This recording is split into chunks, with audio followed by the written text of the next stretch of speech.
I will hand it over to Delia and Sailaja, who will be talking about capturing user input with Copilot Studio, using adapter cards and with SharePoint. So Delia, Sailaja, I will let you over to you ladies for you to drive this. Thank you so much, Ria. Good morning, good evening, good afternoon, everybody. My name is Delia, and I am here with my wonderful mentor, Sailaja, and we are going to talk about capturing user input with Copilot Studio agents. So let me share my screen, and then we'll go ahead and take it from there. All right. Beautiful. Okay. So we're talking about capturing user input with Copilot. Let's first start off with some introductions. My name is Delia Zuniga. I'm on the leadership team of the Women in Power, and I help with our events subcommittee.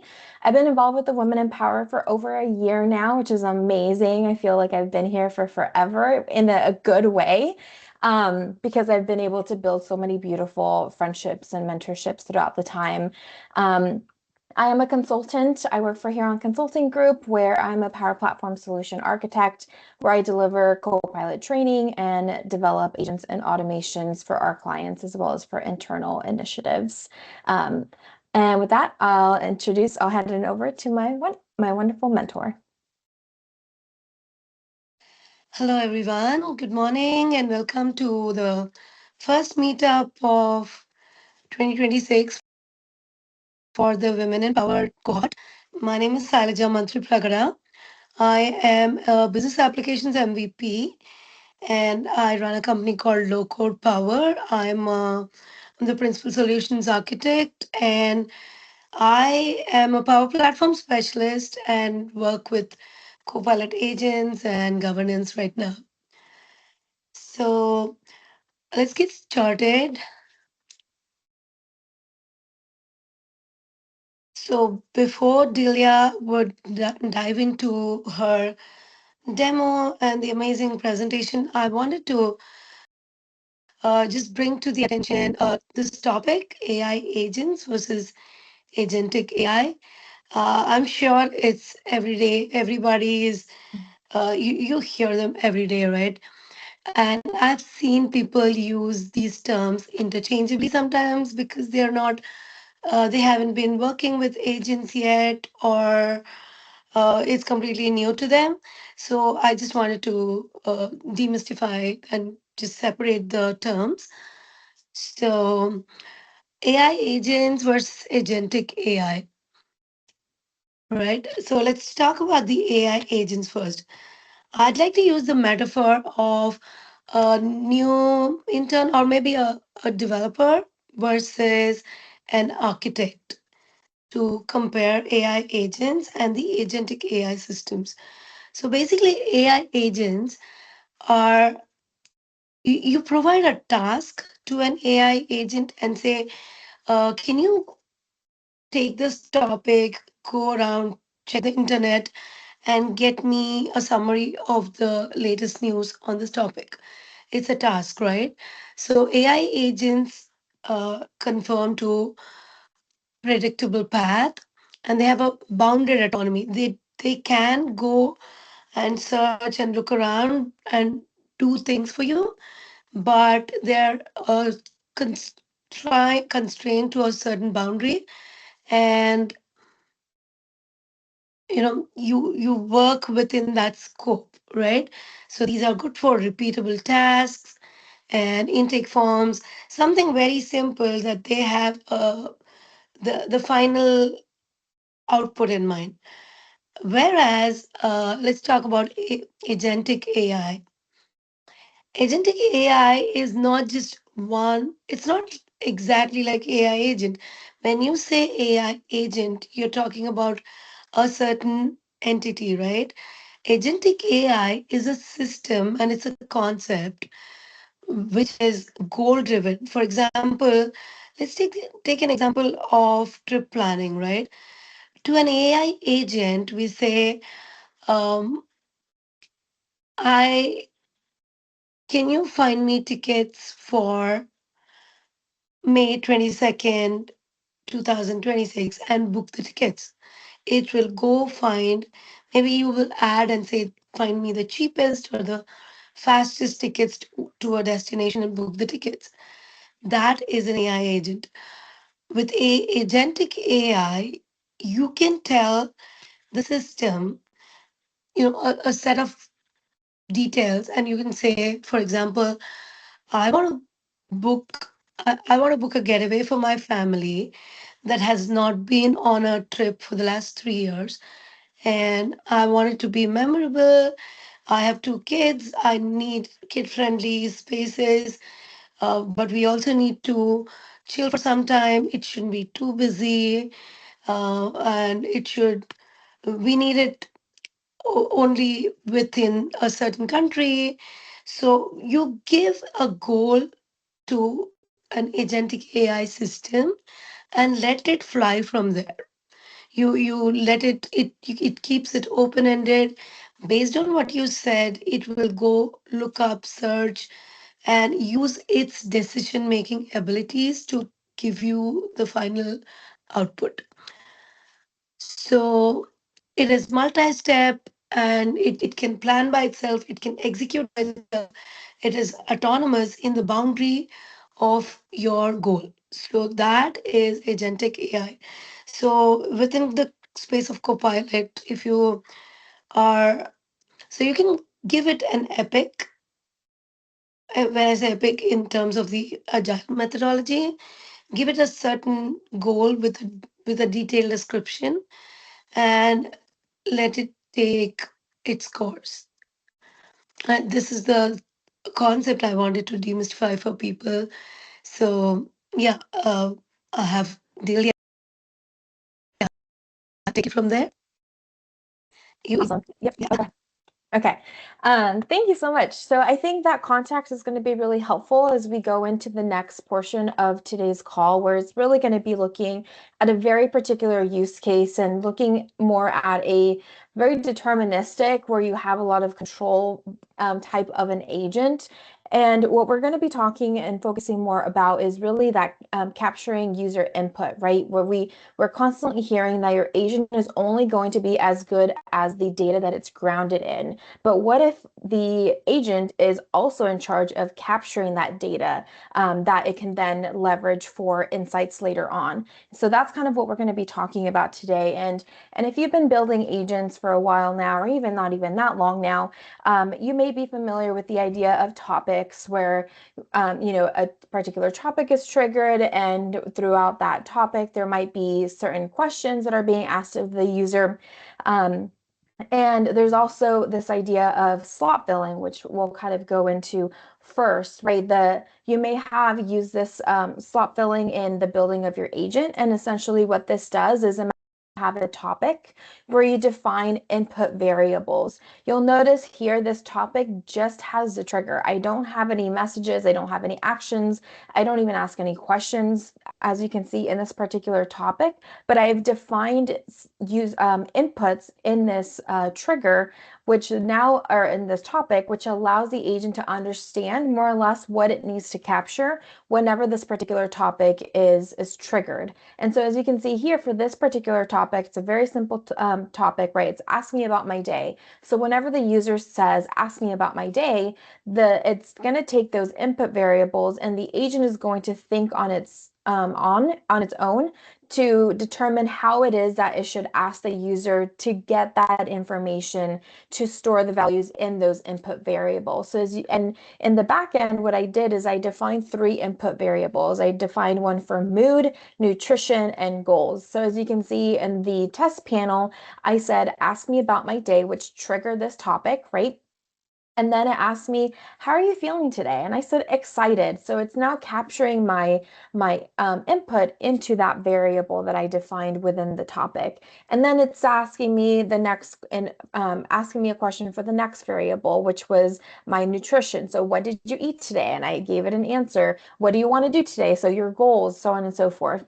But as you can see here, the conversation can get quite lengthy if you have multiple input variables that the agent agent is supposed to capture information for. And it's a lot of back and forth. And I work with consultants and we are constantly time poor, right? We need things quickly. We just need to give the agent the information that it needs to give us what we need from the agent so we can move on to the next task. And so this is an example of slot filling where there's a lot of back and forth, right? The conversation can get quite lengthy.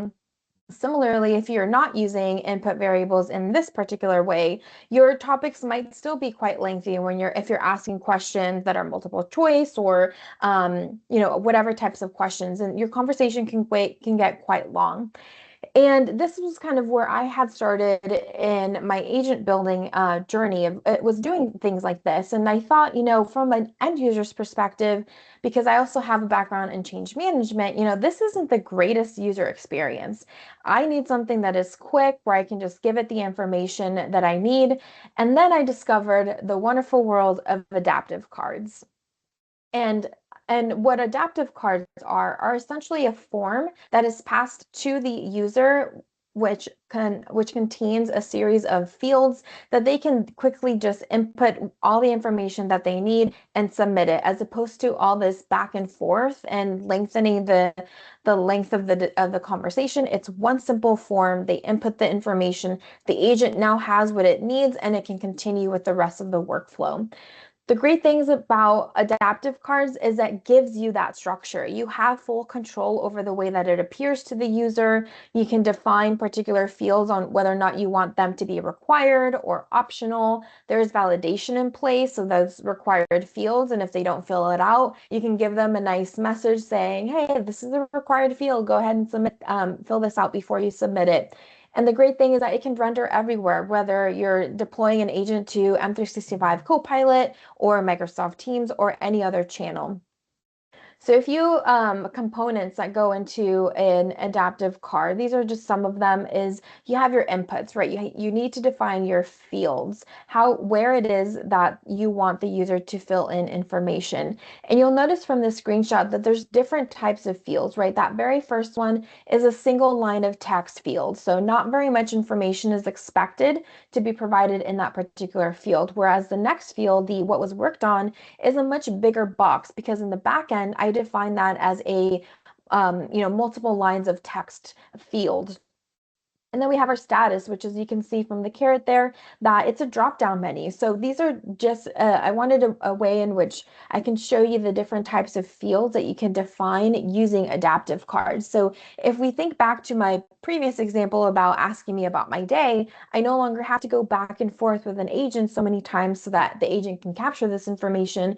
It can present that information to me through an adaptive card, and I quickly can just fill that in and then click that submit button at the very end, which is one of the most important pieces of an adaptive card, because that's kind of what closes that message and gives the information back to the agent so that it knows exactly what to do next.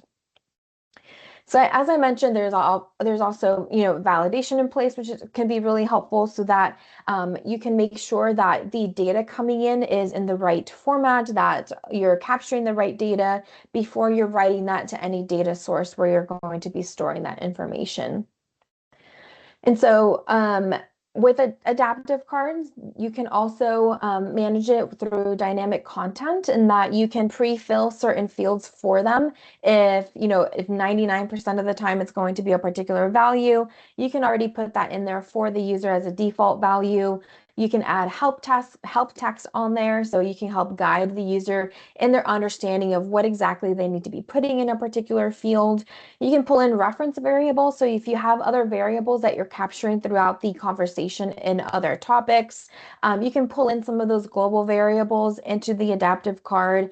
So again, you're asking the user to fill in the least amount of information, because you're already reusing some of the other information that the user had already provided you earlier on in the conversation.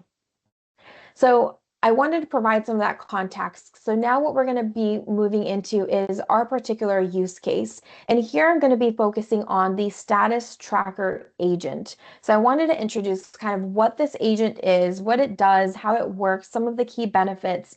And this is actually an agent that I built for my organization that we use on all of our projects. And this is the status tracker agent. And with the show of hands or reactions or anything, how many times have you been on a project and maybe you're asked to attend daily team stand-up calls where everyone is going around the room and sharing their updates? It's a really boring way to capture information, to collaborate with one another. Most of the time people are, multitasking, they're not listening. It's really just for the PM to understand kind of where everyone is. Although the intent really should be, if there's a blocker for one team that's going to impact another team, then that's supposed to be a time where the second team is made aware of certain things so that they can help, redirect their approach, so on and so forth. But more often than not, that doesn't happen because it's a 30-minute call that we're asked to attend every single day. It's pulling us away from the work that we should be doing. And essentially they're ineffective, right? At least in my personal experience. So to combat that, I thought, okay, well, how can we use AI? How can we build an agent so that we can maybe just go away with these team update calls, or more importantly, schedule them with intention, right? Scheduling them with a particular purpose, so that we have an outcome at the end of the call, as opposed to it feeling like we're just there sitting around spending 30 minutes. So this is where the status tracker agent comes into play. So the idea of the status tracker agent is that everyone on the project team has access to this agent. And what this agent allows the team to do is to submit updates as the week goes on. So as they're completing a task, as they wrapped up a call with their customer, anything that's happening in relation to the project, our project team members are asked to quickly fill out this adaptive card to capture those pieces of information. And then the idea is that at the end of the week, or however often the project manager needs this information, they can quickly run the status report, whether it's at the end of the week or again, whenever it is that they need. And a nice email will help consolidate all of the information so that at any point in time, anyone on the team knows exactly where the project is. And the great thing about the status tracker agent is, let's say I'm in work stream A, and I can now ask the agent, hey, what are some updates that might impact work stream A that may have been shared by work streams B through D? And it can read through all of the updates that have been submitted and surface some of those insights and get back to the user, as opposed to having to say on a call or anything like that. They can quickly get the information that they need. Or if the PM runs this agent and identifies a particular blocker or a risk or what have you, that requires additional discussion, then that's a topic that we can bring into the agenda for a team call. And at that point, it doesn't feel like we're just going around sharing our updates. We've already done that. The agent has already helped us gather all of that information, so we can just pull that information in and now have a very intentional meeting with clear objectives. And so it has really helped streamline the calls that our teams have. It has helped align all of the different work streams to ensure that everyone understands where everyone is. And it also has helped save us time and in the time that it took us every week to generate our own personal status reports that we were required to submit. So thinking about the status tracker, one of the ways in which we were capturing information was through an adaptive card. So there's a few things I wanted to show you. When we're capturing information through an agent, there's three components to it, right? There's the adaptive card through the topic, which is the form being sent to the user, where we capture all of that information. And then all of that information is ran through an agent flow or a Power Automate flow or a workflow. I don't know, name constantly is changing, but it's going through that automation to then write that data to a SharePoint list. And then once you have that data, the agent has access to it, so it can then surface insights, identify outliers, identify trends, things like that. So what I'm going to do now is I'm going to show you the agent live in Teams, so you can see what the adaptive card looks like in practice. I'm going to show you the SharePoint list where the data gets written to. And then I'm going to show you the back end. I'm going to show you how simple that agent flow actually is. And then what I'm also going to do is I'm going to show you a couple other ways where you can configure this same type of workflow, but without having it be nearly as deterministic as what I'm about to show you here. So first thing up is the agent that I want to show you. So this is the status tracker agent. I've already kind of, had multiple messages going back and forth with the agent.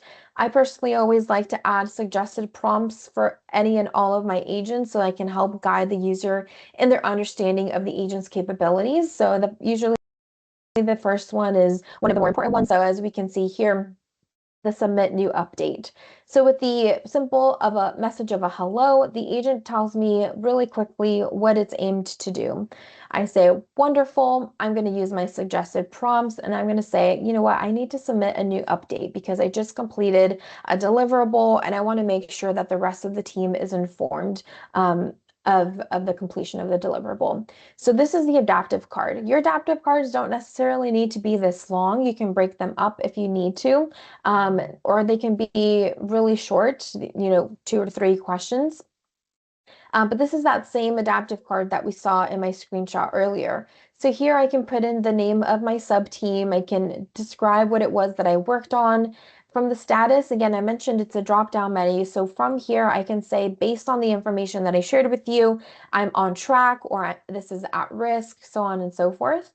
I can provide details on any blockers or risks I may have encountered, the priority, high, medium, low, so on and so forth, right? There's a date picker, which is another field that I didn't show before, but you also have a date picker field that you can input into an adaptive card. And then I can go ahead and submit this update.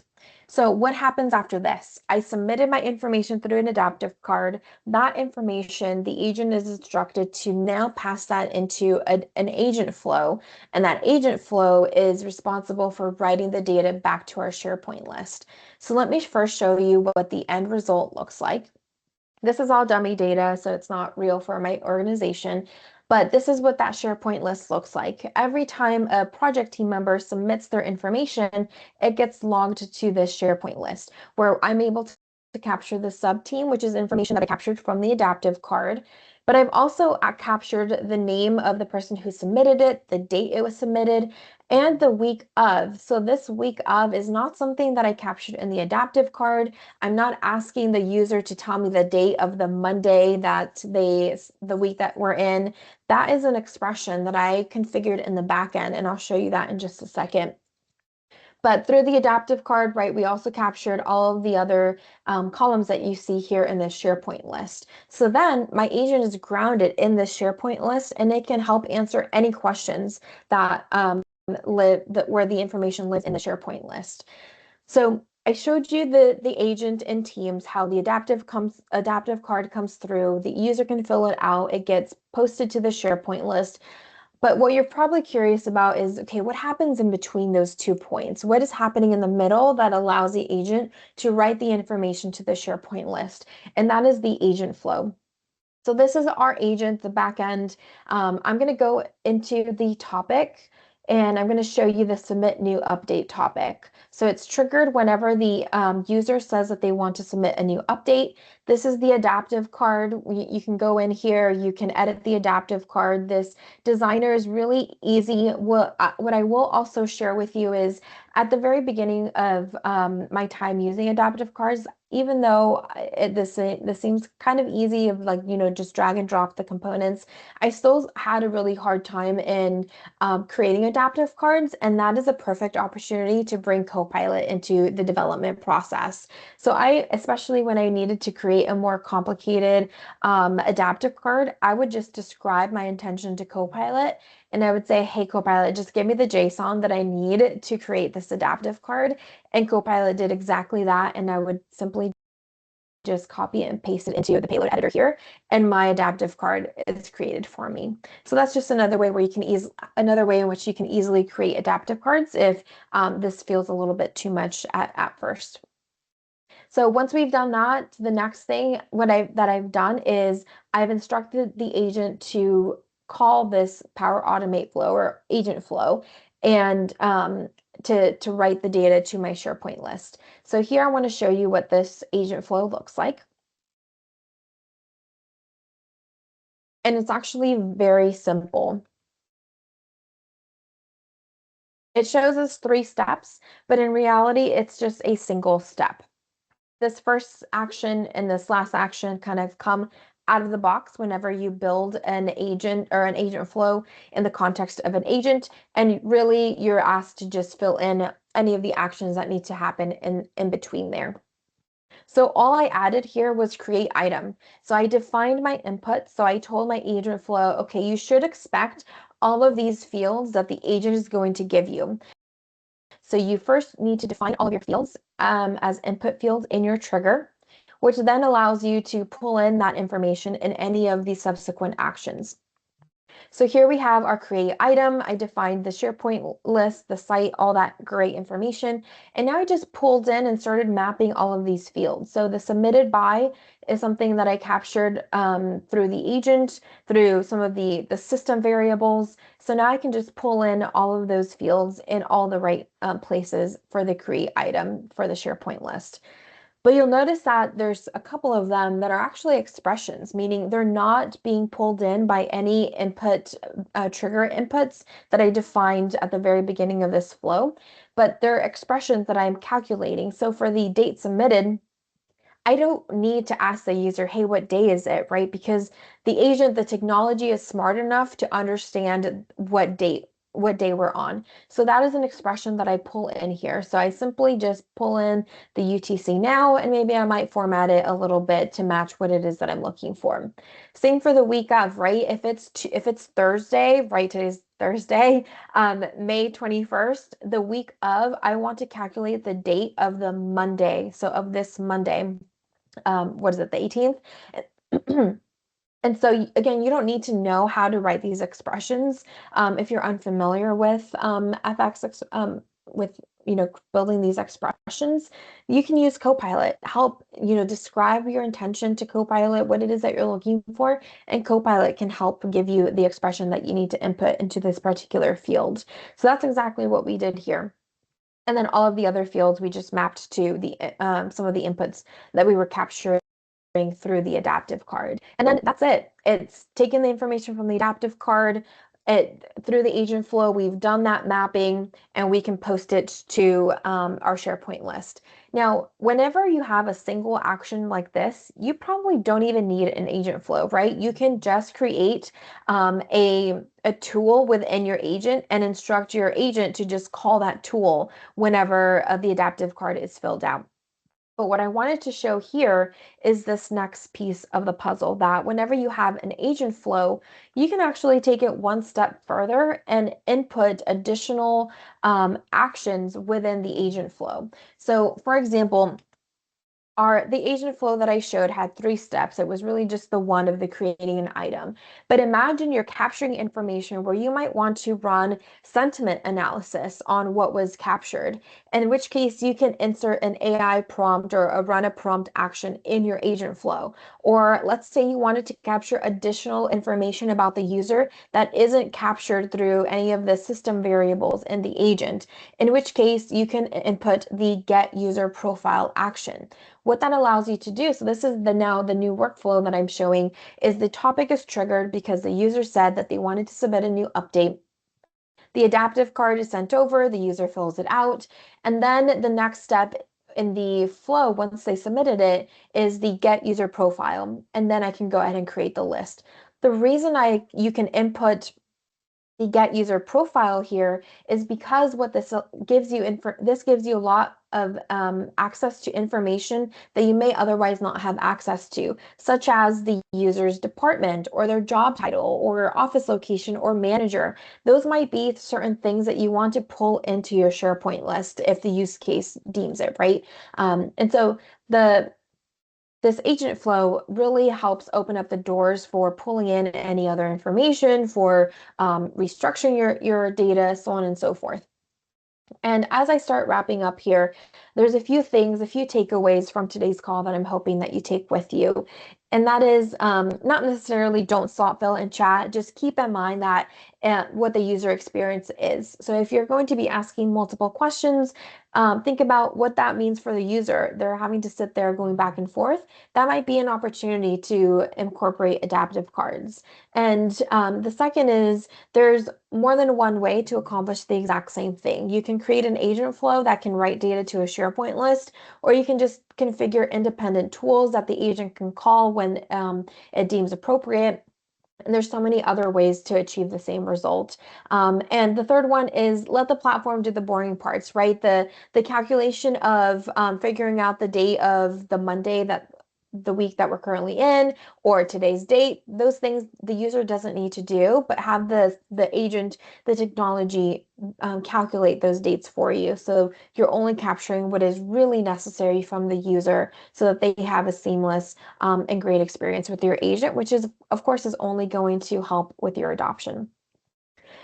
All right, so that was a lot. I hope this has been helpful. If this agent sounds interesting to you and is an agent that you would like to have for yourself or your own teams, we're actually going to have a scaling session on this particular agent, which is going to be June 2nd. It's part of the Women in Power program that we deliver for you all. And I'm going to be showing you step by step for how to build this agent. And that call is going to be hosted on June 2nd, about an hour long.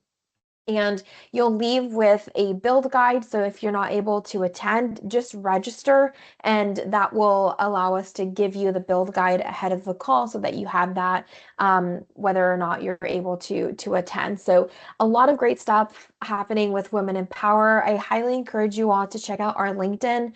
We just put out there a new link tree, which is essentially a way in which we can consolidate all of our links that we have going around.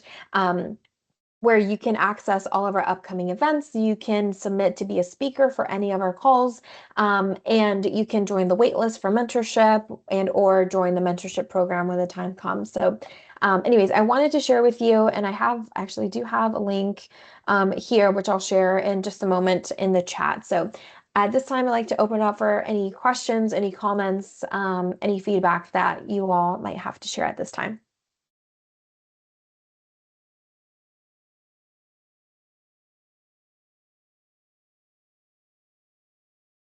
Yeah, Sam, I see your hand is up. Go ahead. Hello, I'm relatively new to building agents, but I actually I Scrum lead a project, and this looks really, really useful in that sense. But I'm just wondering on next steps, sort of once you've listed things like blockers and other things, was there a part where you're actually alerting, or you can set in a flow which would go and alert certain members of the team for further actions, I guess, beyond what we're doing? Yeah, so the agent that I just showed is very much our MVP, right? Our minimum viable product, and it has evolved since then. So now whenever there's anything that might impact a team, I can actually tell my agent, hey, go ahead and notify workstream B that this is happening. And it in the back end, it has the team roster. It knows exactly who's in workstream B, and it sends out a Teams message to all of them, assuming, of course, that they've installed the agent. Otherwise, as the error handling, what I've done is if they haven't installed the agent and they can't receive these messages from the agent, instead just send them an email with this information and also a nudge to install the agent so they get these updates next time. Excellent. And then one more question, because I always have questions. So when you're integrating the agent, you would just link it to your SharePoint site where you've got your master requirements list laid out already, and then it would just pick up the user details, or you'd plug them in? Or does it just pick up users as they log in? Yeah, so it uses the user's credentials. What I use is I configured a tool, the Get Items tool, which gives the agent access to the SharePoint list, which allows the agent to pull in any information that is stored there. Okay, it's absolutely amazing. I look forward to learning to build it on your session that's coming up. Wonderful. Thank you. I did. Thank you I very dropped much. the link in the chat. Thank you, Sam, for your questions. I've already signed up. Oh, Thank you. wonderful.